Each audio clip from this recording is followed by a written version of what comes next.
शांति।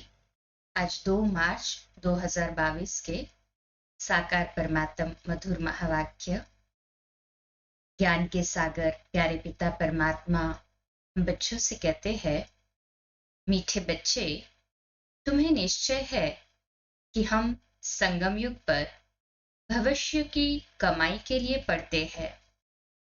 बाप हमें पढ़ा करके 21 जन्मों का वर्षा देते हैं। न सभी को निश्चय? हाँ जी बाबा। आज का प्रश्न है, अपने आप पर कृपा व आशीर्वाद करने की विधि क्या है?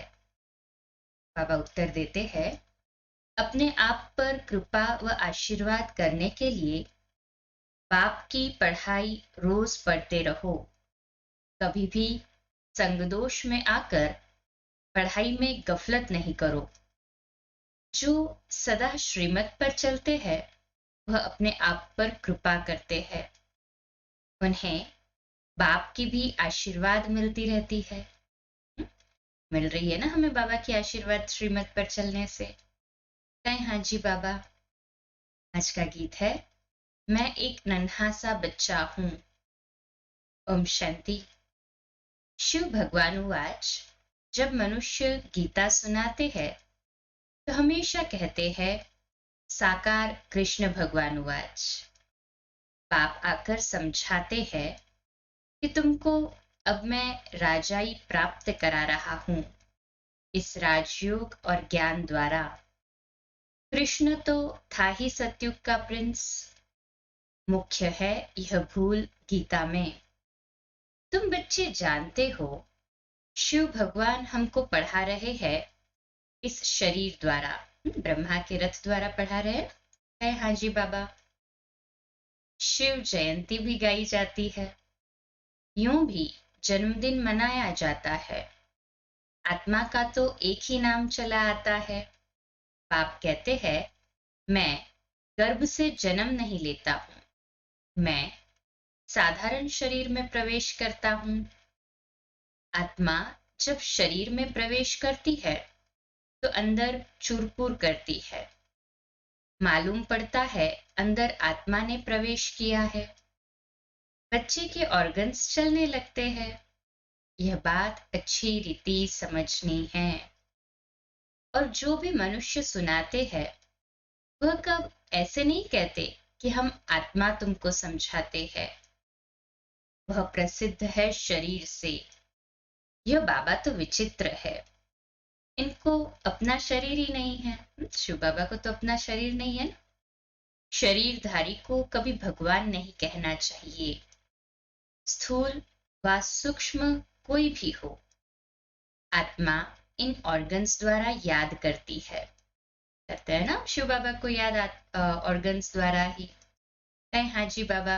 हम परमपिता परमात्मा अर्थात शिव बाबा को ऑर्गन्स द्वारा याद करते हैं। वह तो बैठकर मनुष्यों के बनाए हुए शास्त्र सुनाते हैं। यहाँ यह नई बात है। भगवान उवाच। भगवान कौन? जिसको सब भगत हे भगवान कहकर याद करते हैं। ब्रह्मा विष्णु शंकर के तो नाम जानते हैं। हे ब्रह्मा हे विष्णु कह पुकारते हैं। वह है देवताएं। भगवान कहने से निराकार ही याद आते हैं। निराकार शिव बाबा ही याद आते हैं ना अभी तो। कहे हाँ जी बाबा। निराकार परमात्मा की ही बंदगी करते हैं। वह कहते हैं, मैं भी हूं आत्मा परंतु सुप्रीम हूं। मेरा भी चित्र बनाते हैं। तुम आत्माओं के भी चित्र बनाते हैं। मंदिरों में बड़ा शिवलिंग भी रखते हैं और छोटे सालिग्राम भी, जिससे सिद्ध होता है कि वह आत्माएं हैं। एक परमात्मा के हम सब बच्चे आत्माएं हैं।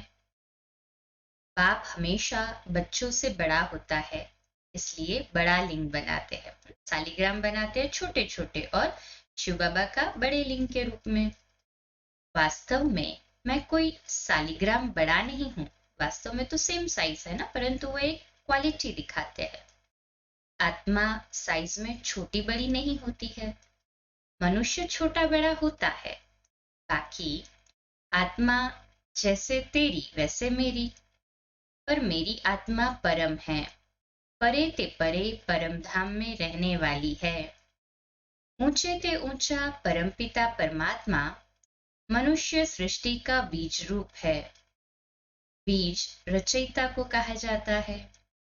जैसे जड़ बीज लगाया जाता है, उससे पहले झाड़ निकल आता है, वैसे आत्मा का रूप देखो कैसा है।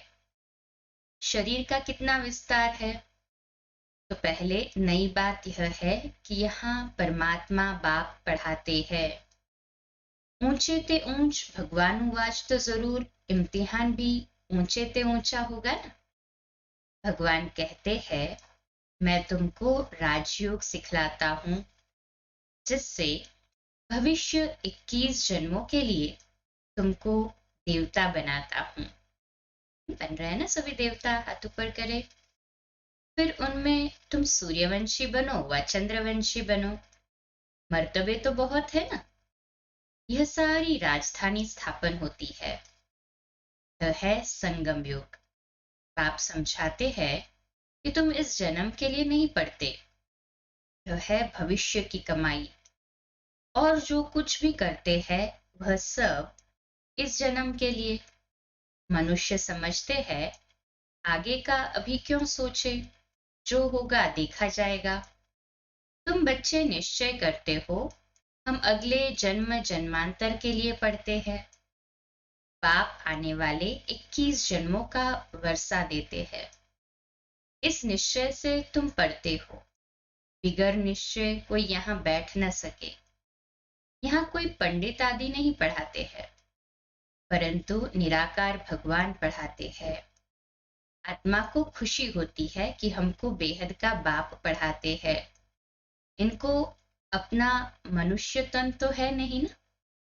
खुद कहते हैं मुझ निराकार को इस ब्रह्मा तन में ही आना है। यह अनादि बना बनाया ड्रामा है। तुमको बुद्धि में सारा याद आता है। याद आ रहा है ना सभी ड्रामा। कहे हाँ जी बाबा। मूल वतन में हम आत्माएं रहती है, और कोई मनुष्य की बुद्धि में यह आता होगा कि हमारी आत्मा परमधाम में बाप के साथ रहने वाली है, जिसको ब्रह्मांड कहते हैं। जब तक ज्ञान न मिले तब तक तो ये ना आए ना मनुष्य को अपनी बुद्धि में। हम आत्मा हैं बिल्कुल छोटा स्टार, पूजा के लिए बड़ा बनाया है। बाकी इतनी बड़ी आत्मा यहाँ भ्रुकुटी में बैठ न सके ना। कहते हैं भ्रुकुटी के बीच चमकता है अजब सितारा। स्टार कितना छोटा होता है। यह बना बनाया अविनाशी ड्रामा है। हर एक आत्मा में अपना अपना अविनाशी पार्ट नोंधा हुआ है, जो हर एक अपना अपना पार्ट रिपीट करता है। इसमें जरा भी फर्क नहीं पड़ सकता। फिल्म में जो एक बार पार्ट हुआ वह फिर रिपीट होगा। इसमें भूल चूक हो नहीं सकती। यह बातें बिल्कुल नई है। फोटो में कोई ही समझते हैं। 8-10 वर्ष वाले भी पढ़ाई को छोड़ देते हैं। संग दोष लग जाता है। यह पढ़ाई ऐसी है जो जहां तक जीते रहो वहां तक पीते रहो। अंत तक यह पढ़ाई चलती रहेगी। यह पढ़ाई हम आने वाले 21 जन्मों के लिए पढ़ते हैं। बच्चों को यह नशा चढ़ता है कि हमको भगवान पढ़ाते हैं।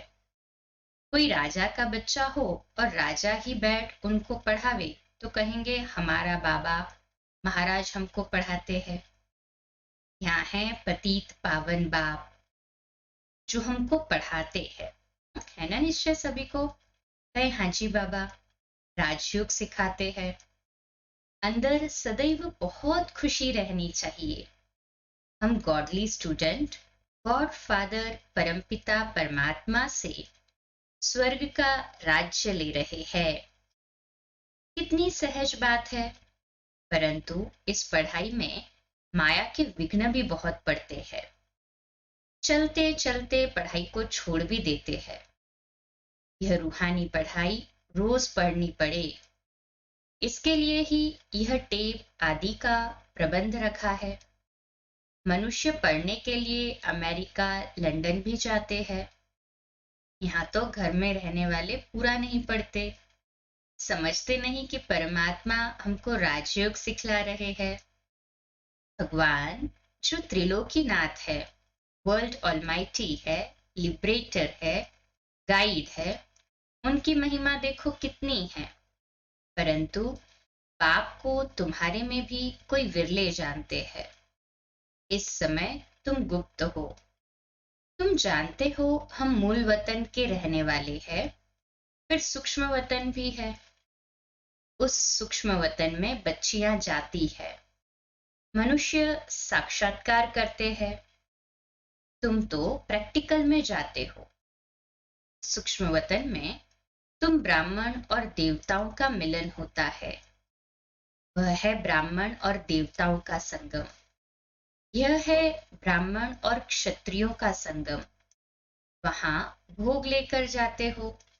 अंत में बहुत साक्षात्कार होंगे। जैसे कन्या पियर घर से ससुर घर में जाती है तो बहुत धूमधाम से बाजे गाजे बजाते हैं। ऐसे अंत में बहुत साक्षात्कार होंगे। शुरू शुरू में तुमने बहुत कुछ देखा है, फिर पिछाड़ी में भी बहुत कुछ देखेंगे। पढ़ते रहेंगे तभी तो देखेंगे ना।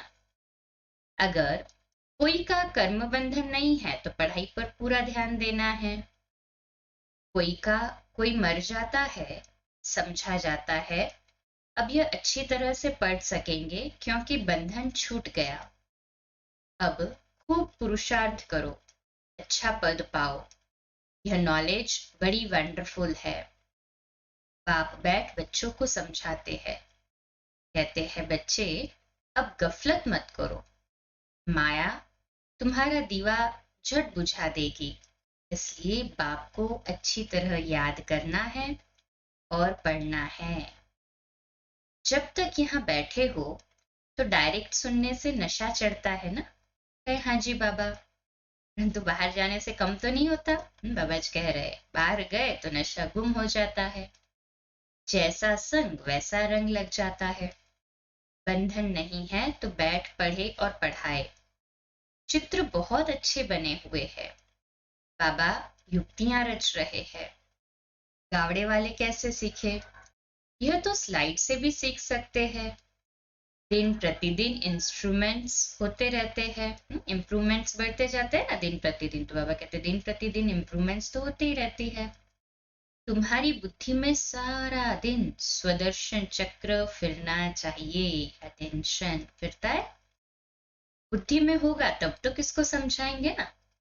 नहीं तो टीचर समझ जाते हैं कि इसका पढ़ाई में ध्यान नहीं है। देह अभिमान बहुत है। मित्र संबंधी शरीर का भान आदि याद रहता है, तभी धारणा नहीं होती है। फिर हम कहेंगे तकदीर में नहीं है। इतना माथा मारते हैं तो भी श्रीमत पर नहीं चलते। बच्चे पूछते हैं बाबा क्या होता है? बाबा कहेंगे तुम ठीक पढ़ते नहीं हो। इसमें आशीर्वाद की तो बात ही नहीं। हम पढ़ाते हैं, तुम अपने ऊपर पढ़ने की कृपा करो। श्रीमत पर चलना यही कृपा है। चलते हैं ना सभी श्रीमत पर, अर्थात अपने ऊपर स्वयं कृपा करते हैं ना। कहें हाँ जी बाबा। नहीं चलते कोई अपने ऊपर अकृपा कर श्रापित करते हैं। पाप से वर्षा न ले, रावण की मत पर चल, अपने को श्रापित करते हैं। पाप तो वर्षा देने आए हैं, आशीर्वाद करते हैं चिरंजीवी भव, जीते रहो अर्थात स्वर्गवासी भव। स्वर्ग को ही अमरपुरी कहा जाता है। अमरनाथ ही ऐसी आशीर्वाद करते हैं। अमरपुरी के देवताएं पवित्र थे ना। हद के संबंधों आदि से मोह का त्याग करना ही है। अब बाबा के पास जाना है। बाबा कहते देह के मोह से तुमको यहाँ की याद पड़ती है, इसलिए देही अभिमानी बनो तो अंत में तुमको मुक्ति धाम तथा सुख धाम की याद पड़ेगी। शांति धाम और सुख धाम से याद करना है ना। तो कहते हैं ये दुख धाम। आदि मध्य अंत, नई दुनिया, बीच की दुनिया और पुरानी दुनिया। जब आधा समय पूरा होता है फिर पुरानी दुनिया का नाम शुरू होता है। यह पुरानी दुनिया अब नई हो रही है। फिर से नई कैसे हो रही है वह आकर देखो, समझो। परंतु फोटो में कोई ध्यान देकर समझेंगे। हजारों लाखों आते हैं, उनमें से दो चार निकलते हैं, फिर भी ढीले हो जाते हैं। एक प्रदर्शनी से दो चार भी ठहर जाए तो ओह सौभाग्य। दिन प्रतिदिन यह प्रदर्शनी भी वृद्धि को पाएगी। चलते फिरते रोज 10,000 भी आएंगे। बाबा कहते चलते चलते फिर रोज 10,000 भी आएंगे। अभी तो देख रहे हैं लाखों आते हैं, और ये ऑनलाइन सेवाओं से तो कितने करोड़ों सुनते होंगे। बड़े बड़े हॉल, बड़े बड़े चित्र भी होंगे, समझाने वाले भी तीखे होंगे। अंत में महिमा तो निकलनी ही है। कहेंगे हे प्रभु, आपकी पतित दुनिया को पावन बनाने की गति सबसे न्यारी है। भक्ति की बहुत आदत पड़ी हुई है। दिवाला मारा या कोई मर गया तो गुरु लोग कहेंगे देखा, भक्ति छोड़ दी तब ऐसा हुआ। मायावी विघ्न पड़ते हैं, श्रीमत छोड़नी नहीं है। माया बड़ी मोहनी है, इतने फैशनेबल हो गए हैं, समझते हैं हमारे लिए ये स्वर्ग हो गया है। माया का फॉर्म फॉल ऑफ रावण राज्य है। साइंस के कारण माया का भक्का बहुत है। समझते हैं गांधी ने स्वर्ग बनाया, तुमको अब स्वर्ग का राज्य मिला है, तब समझते हैं यह नरक है। यह राज्य पुण्य के पानी मिसल अर्थात मृग तृष्णा समान है। पुरानी दुनिया कब खत्म होगी कुछ गारंटी नहीं। एक जगह युद्ध चलेगा, एक जगह नेचुरल कैलेमिटीज, तीसरी जगह एटॉमिक बॉम्ब्स, चौथी जगह गृह युद्ध। कैसा कैसे सीन देखने मिलेंगे। बाबा दुर्योधन का मिसाल बता रहे हैं। यह राज्य गया कि गया, कल्प की बात है। कल्प कल्प नई दुनिया होती रहती है और पुरानी दुनिया खत्म होती है। त्रिमूर्ति शिव भी है ना, ब्रह्मा द्वारा स्थापना कर रहे हैं, शंकर द्वारा विनाश होना है। फिर जो राजयोग सीखते हैं वही राज्य चलाएंगे। दैवी राज्य स्थापन कर उनकी जन्म जन्मांतर पालना करते हो। यह बुद्धि में धारणा करनी है, फिर सर्विस करनी है। सच्ची गीता के तुम पाठी हो। सुनना सुनाना, कांटों को फूल बनाना। तुम आधा कल्प के लिए दुख से छूटते हो। जैसे इतवार के दिन सभी की छुट्टी होती है ना, ऐसे आधा कल्प तुम दुख से, रोने पीटने से छूट जाते हो। छूट रहे हैं ना अभी सभी, कहे हाँ जी बाबा। अच्छा, मीठे मीठे सिकिलदे बच्चों प्रति माता पिता बाप दादा का याद प्यार और गुड मॉर्निंग।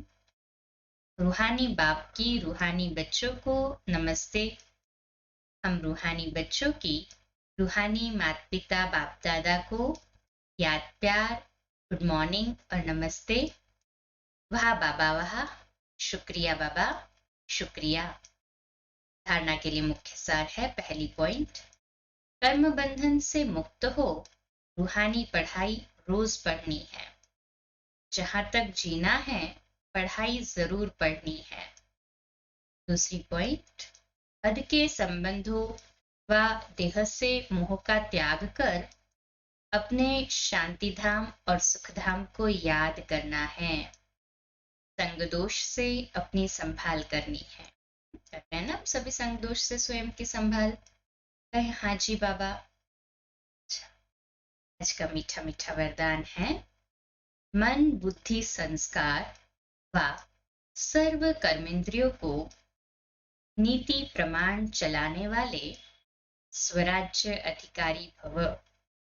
इसका विश्लेषण है, स्वराज्य अधिकारी आत्माएं अपने योग की शक्ति द्वारा हर कर्मेंद्रिय को ऑर्डर के अंदर चलाती है। न सिर्फ यह स्थूल कर्मेंद्रियां, लेकिन मन, बुद्धि, संस्कार भी राज्य अधिकारी के डायरेक्शन अथवा नीति प्रमाण चलते हैं। वे कभी संस्कारों के वश नहीं होते, लेकिन संस्कारों को अपने वश में कर श्रेष्ठ नीति से कार्य में लगाते हैं। श्रेष्ठ संस्कार प्रमाण संबंध संपर्क में आते हैं। स्वराज्य अधिकारी आत्मा को स्वप्न में भी धोखा नहीं मिल सकता। हम सभी है ना स्वराज्य अधिकारी? कहें हाँ जी बाबा।